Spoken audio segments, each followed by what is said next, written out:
berguru dengan ahli diri kita.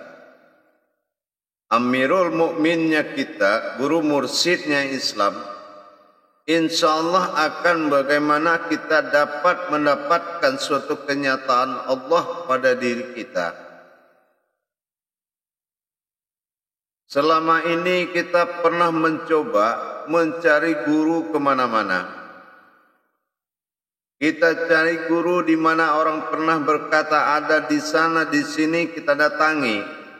Bahkan mungkin sebagian usia kita habis dalam mencari guru. Tapi dalam kenyataan kita tidak mengalami apa yang sebagaimana yang pernah disampaikan oleh guru tersebut. Itu persoalannya di mana kalau bisa kita tidak mendapatkan suatu kenyataan Allah pada diri, inilah kadang-kadang kita berpikir ilmu tinggi, ilmu sulit, tetapi sebaliknya Allah tidak pernah menjadikan sesuatu yang membuat umatnya terzalim. Apalagi dalam sebuah amalan, Allah sudah katakan la khaufun illallah. Jangan khauf kamu di jalanku, jangan kaget dan jangan terkejut.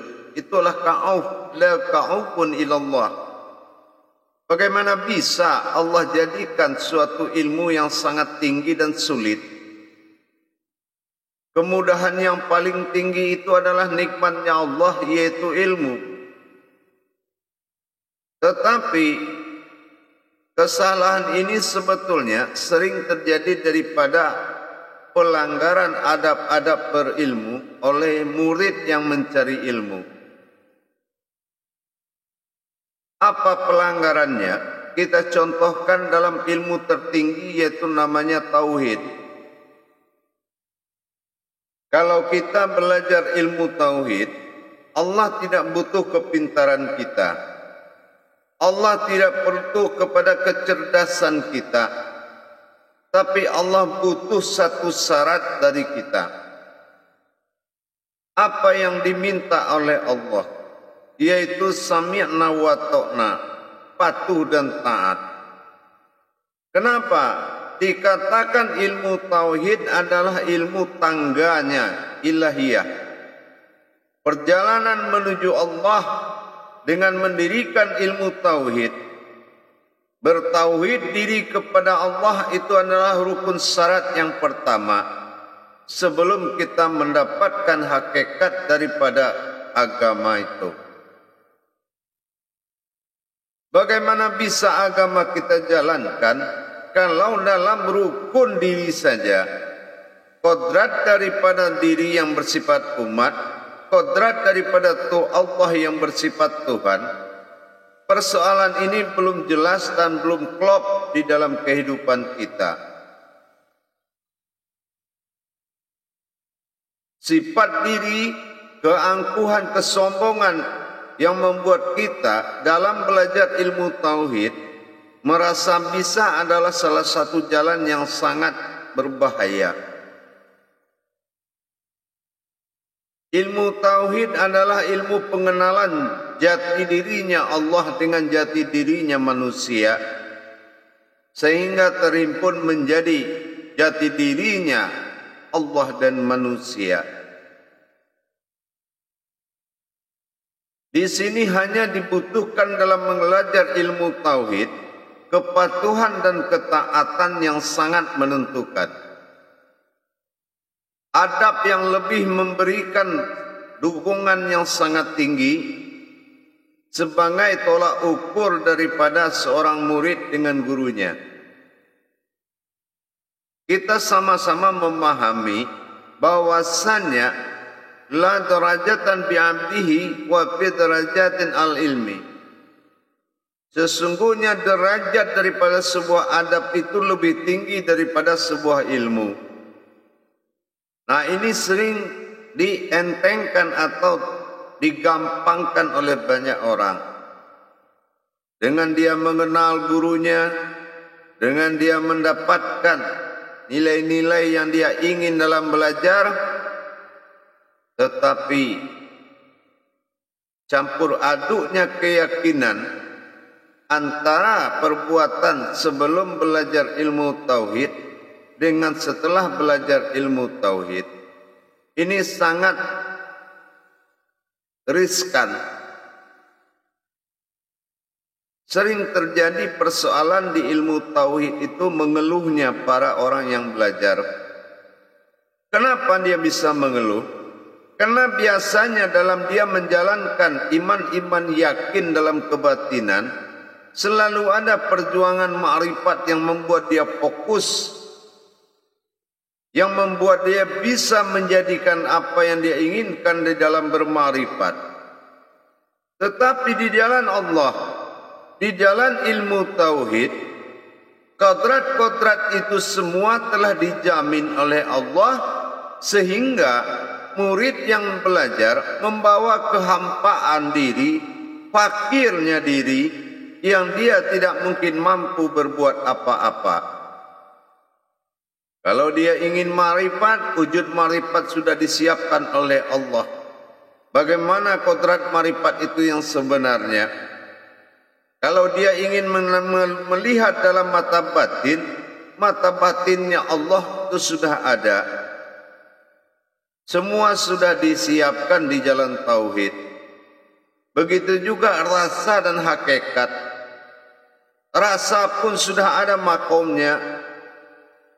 Tinggal kita benar-benar taat dan patuh. Taat kepada ilmu dan patuh kepada guru. Itu adalah jawaban bagi kita yang belajar ilmu tauhid dalam rangka mendekatkan diri kepada Allah Subhanahu wa taala.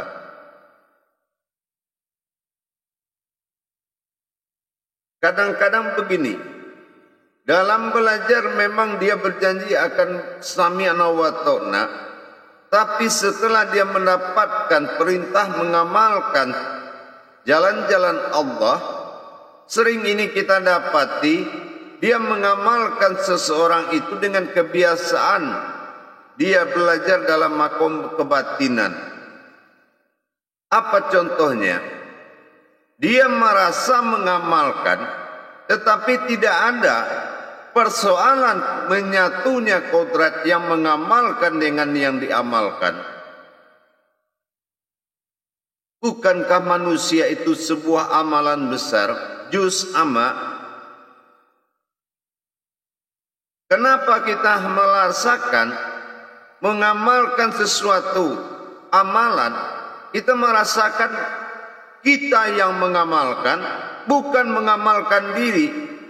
Seharusnya dalam ilmu tauhid, diri yang diamalkan semakin mengerucut dengan sifat al-lafanya, dengan sifat menyatu, sampai pada akhirnya kita mendapatkan satunya Allah pada diri kita. Bukan kita beda, bukan kita mengamalkan ayat-ayat Allah, tetapi mengkodratkan dan menjadikan ayat Allah menjadi kodrat diri semata. Artinya amalan itu dihimpun ke dalam diri, bukan kita mengamalkan segitiga lagi, yang satu Allah, yang satu amalan, yang satu kita. Ini sudah salah makom tauhidnya. Yang dikatakan tauhid itu al-lafa itu panggilan untuk menyatu. Semakin dikaji diri semakin hilang, semakin dicari diri semakin tidak ketemu, tapi menemui sebuah diri yang berdiri. Berarti sami'na wa ta'na ini sangat menentukan. Berguru, bertemu guru, mungkin kita sami'na wa ta'na. Tapi dikala kita mulai menjalankan amanah guru yang disampaikan oleh seorang guru, amanah daripada Allah Subhanahu wa taala. Di sini sering lepas kontrolnya seorang murid, sehingga dia merasa cara pengamalannya itu menurut kebiasaan dari cara berkebatinan.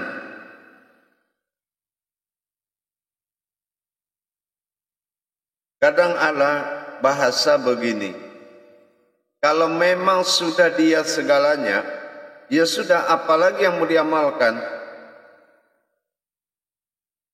Nah, ini adalah suatu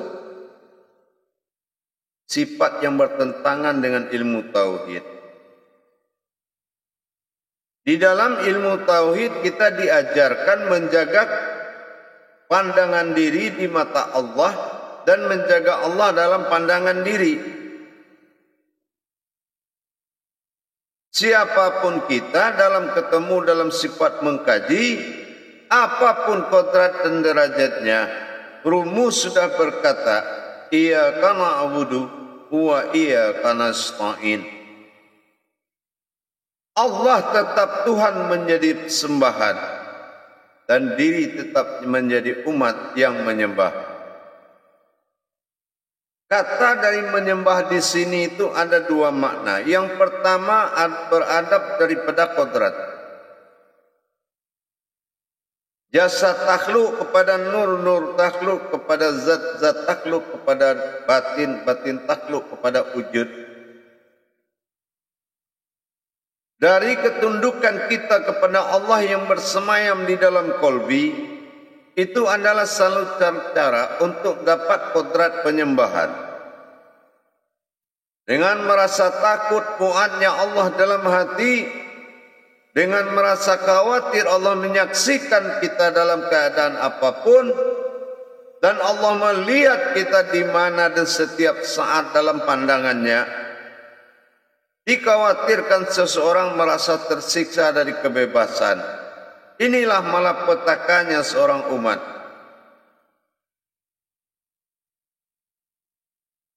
Para jemaah yang dirahmati Allah rahimakumullah.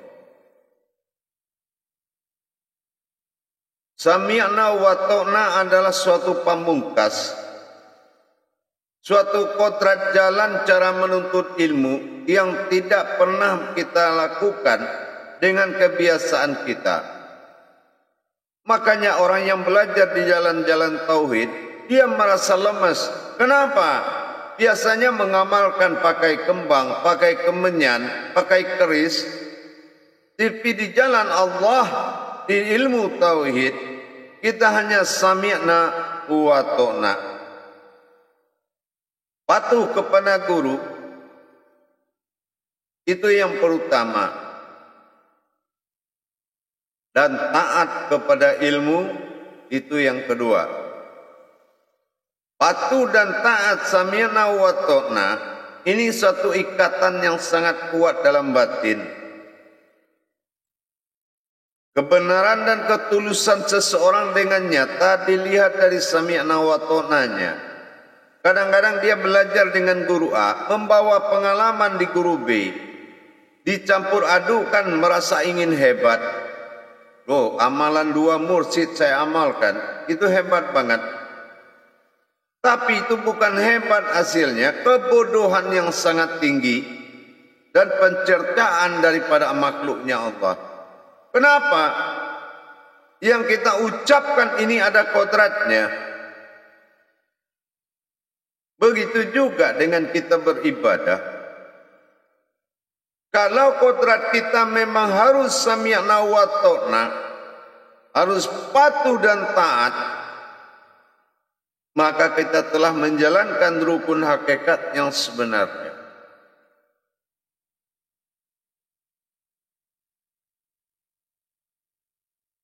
Di dalam belajar, banyak kita mendengar keluhan-keluhan dari seorang murid dengan alasan tidak nyambung, sulit sekali, berat sekali.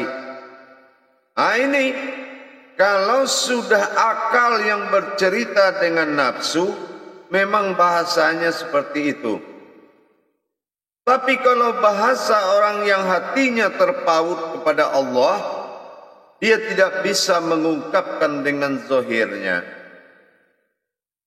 Tidak terungkap nilai sebuah cinta dan sayang kepada Allah kepada untuk siapapun, melainkan daripada bertawakal dengan sepenuhnya.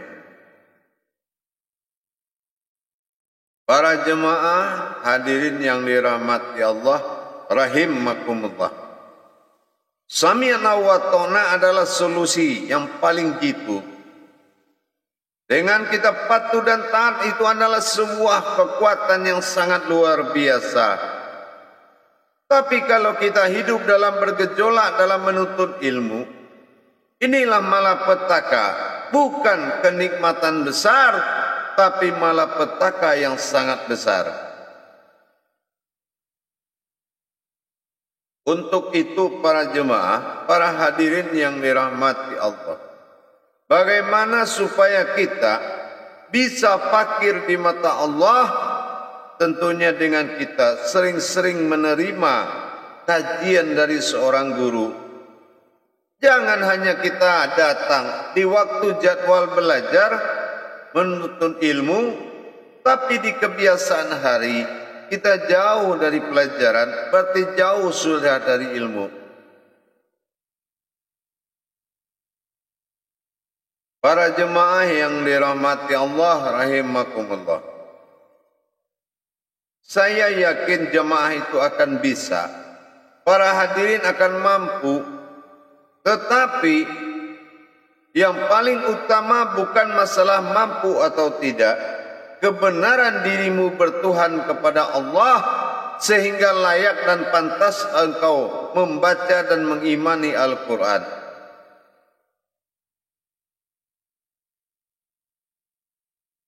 Para hadirin, para jemaah yang dirahmati Allah rahimakumullah, Sami'na wa ta'na itu sangat mustajab sekali. Jiwa kita yang berangkat benar-benar mencintai Allah, diri kita yang benar-benar ingin berjalan menuju Allah, dan kaki kita yang ingin melangkah ke jalan Allah, semua itu dimulai dari diri kita. Coba kalau semua dimulai dari diri Tuhan, bagaimana caranya kita bisa mengamalkan? Mengamalkan yang dimaksud di sini bukan kita menunggu jam sholat, tetapi mengamalkan itu yang dimaksud mendirikan hakikat Allah pada diri kita. Hakikat yang sebenar-benar hakikat adalah ibadah solihin. Benar-benar mengutamakan ibadah yang soleh, tentunya dengan meningkatkan wawasan ilmu pengetahuan. Mengambil wawasan dalam ilmu pengetahuan butuh ketulusan hati seorang guru yang mampu mengungkap dan mengingatkan kepada kita, sehingga jatuhlah jadi ingatan dalam berzikir. Para jemaah yang dirahmati Allah, hadirin yang dimuliakan Allah rahimakumullah, saya percaya jemaah itu bukan manusia sembarangan. Artinya apa? Benar-benar manusia yang telah datang dari kebenaran dalam